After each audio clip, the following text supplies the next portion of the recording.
भवानी शंकरो वंदे श्रद्धा विश्वास रूपिणौ याभ्यां विना न पश्यन्ति सिद्धः स्वन्तः स्थमीश्वरम।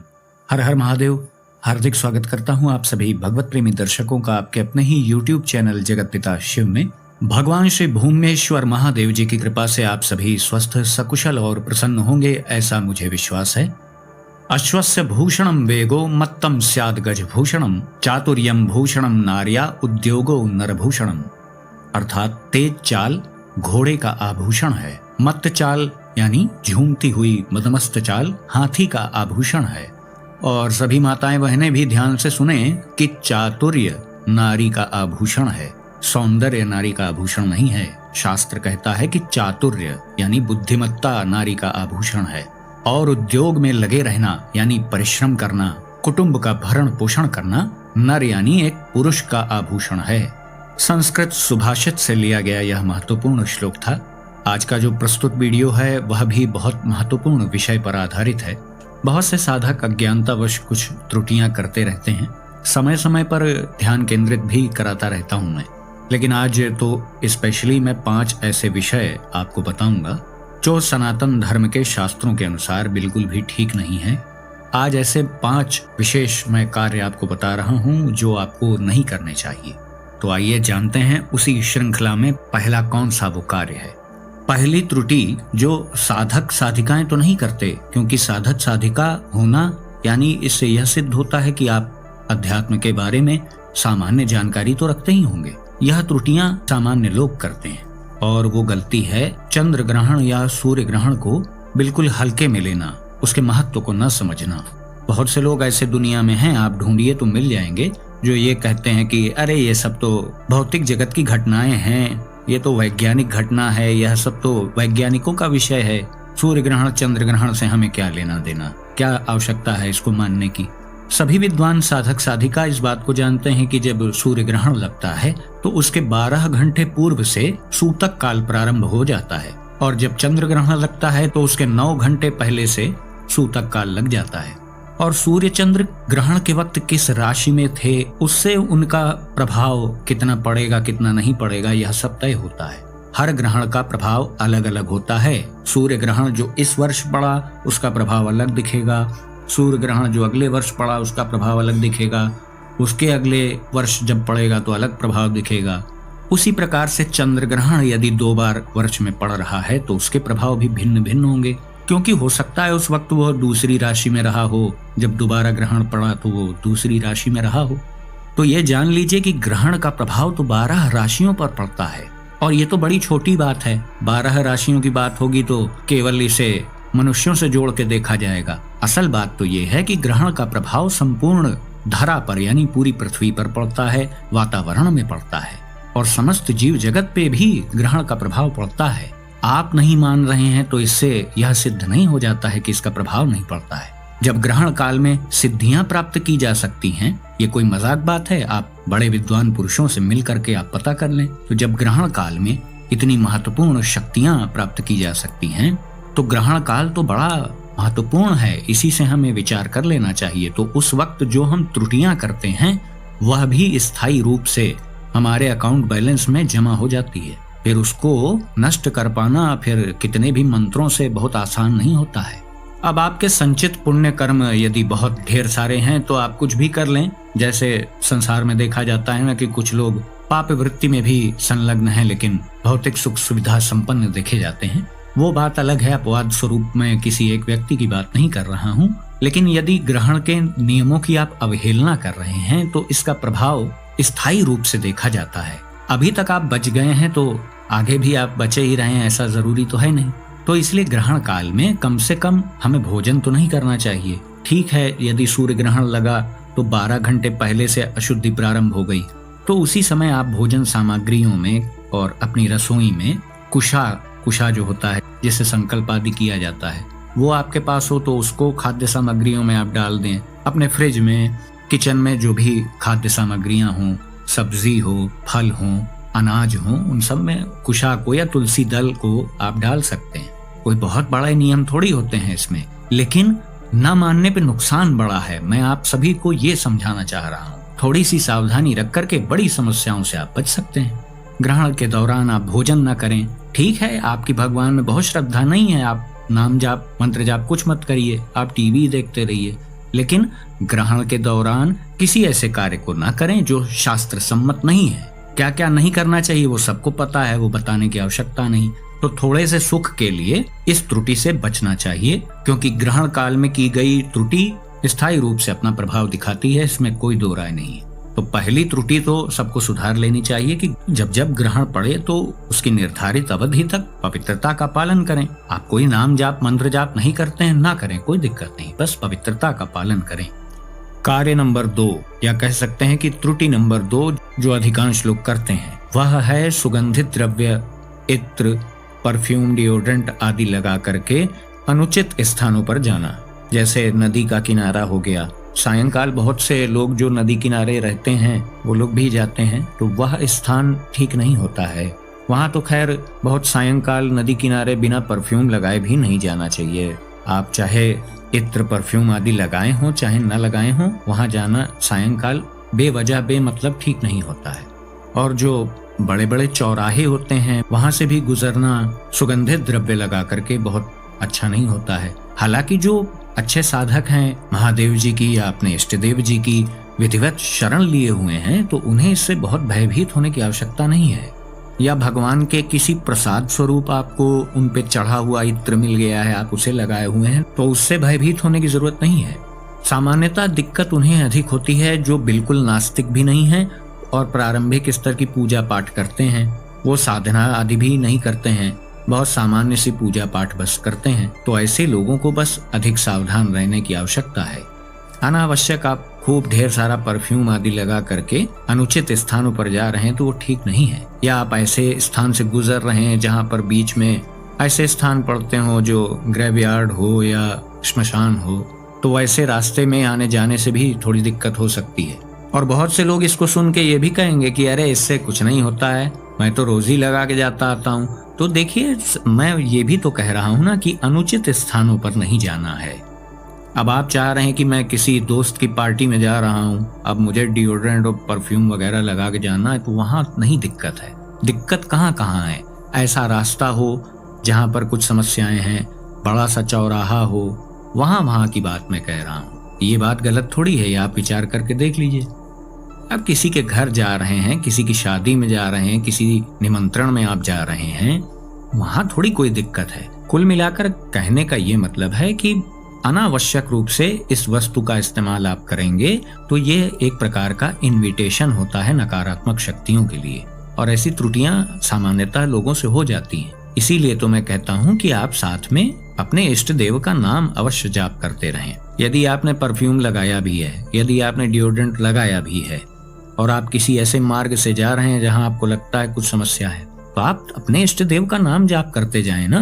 पहले ही दिन से आपको देखिए उसमें सहूलियत नहीं हो जाएगी। आप नाम को इतना जाप करिए कि उसमें जागृति आ जाए। हालांकि नाम तो पहले ही जाप से असर करने लगता है, लेकिन वो आपके अनुभव में नहीं आएगा। तो इसका सबसे अच्छा उपाय है कि जब भी आपको लगे कि मैं ऐसे स्थान पर हूँ जहाँ पर सुगंधित द्रव्य आदि लगा के नहीं जाना चाहिए, तो वहां पर आप अपने इष्ट देव का नाम स्मरण करते ही रहें। और मैं तो सबको हर श्वास में ही नाम जाप का अभ्यास करने के लिए कहता हूँ।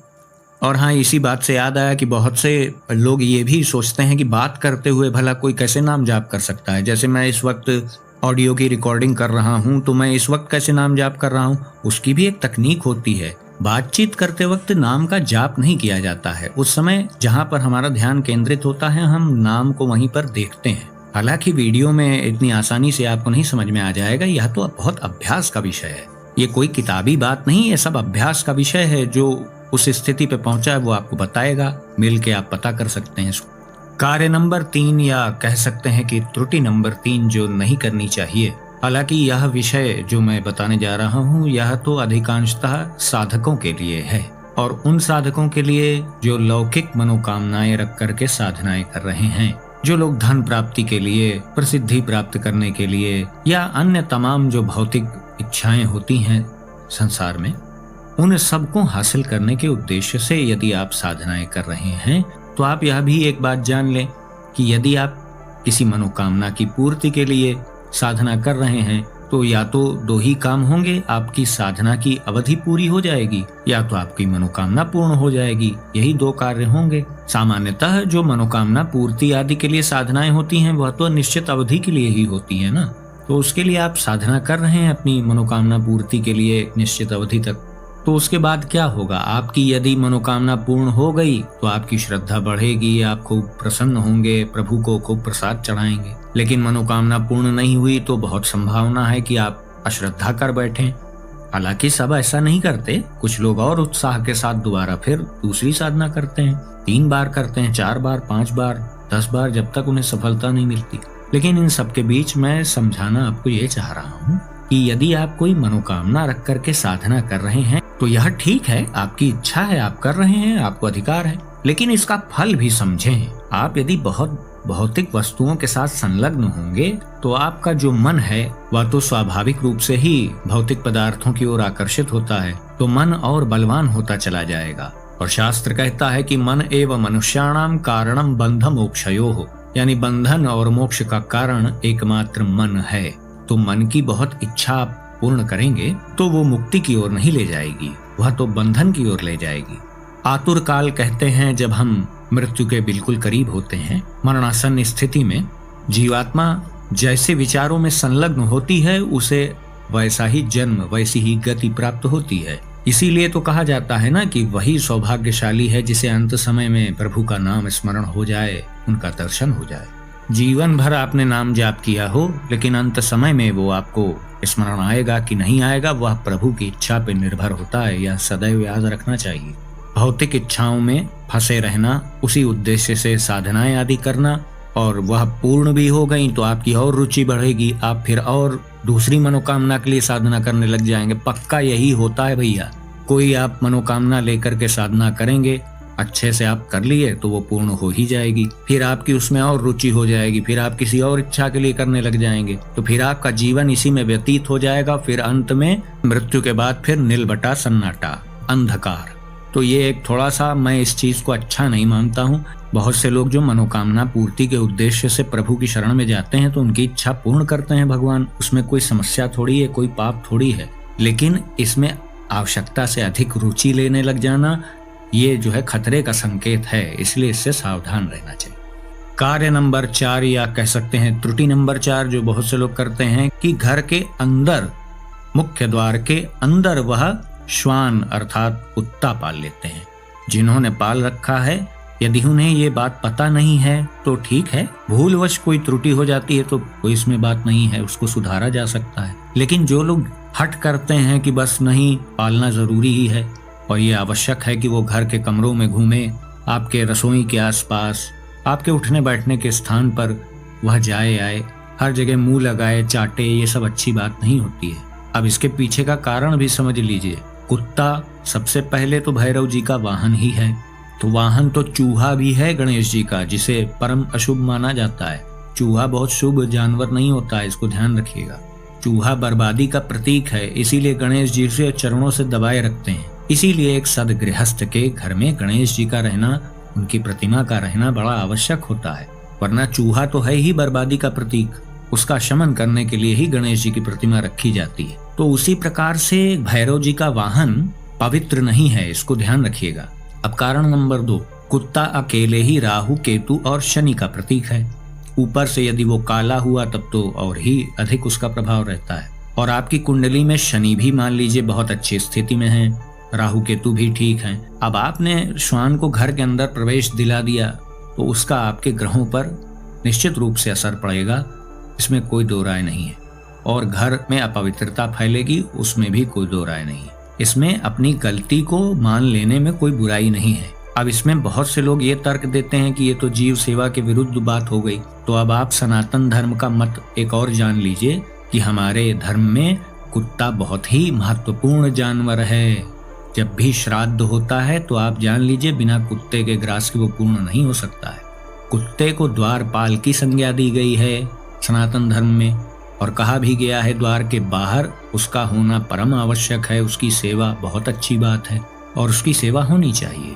आप कुत्ते की खूब सेवा करें, उसे स्नान भी कराएं, उसे रहने के लिए आप जैसी व्यवस्था करना चाहें उसके लिए अलग से स्थान बना दें। अच्छा भोजन दें उसको, उसके साफ सफाई का आप ध्यान रखें, ये सब अच्छी बात है। लेकिन ये होना कहाँ चाहिए? मुख्य द्वार के बाहर। फिर कोई आपत्ति नहीं है, कोई बुराई नहीं। लेकिन मुख्य द्वार के अंदर वो आपके कमरों में घूमे, उठने बैठने की जगह पर, पूजा स्थल के आसपास, रसोई आदि के आसपास, तो यह बिल्कुल भी उचित नहीं है। तो आप श्वान ही नहीं, हर प्रकार के जीवों की सेवा करें, आप स्वतंत्र हैं। लेकिन कौन किस स्थान पर सेवा प्राप्त करेगा, इसका भी विचार करें। कुत्ते की संज्ञा ही द्वारपाल की है, उसे द्वार के बाहर ही रहना चाहिए। द्वार के बाहर आप उसकी खूब सेवा करें, कोई समस्या नहीं है। इससे बल्कि आपको बहुत लाभ पहुंचेगा। भैरव बाबा की परम कृपा आपको प्राप्त होगी।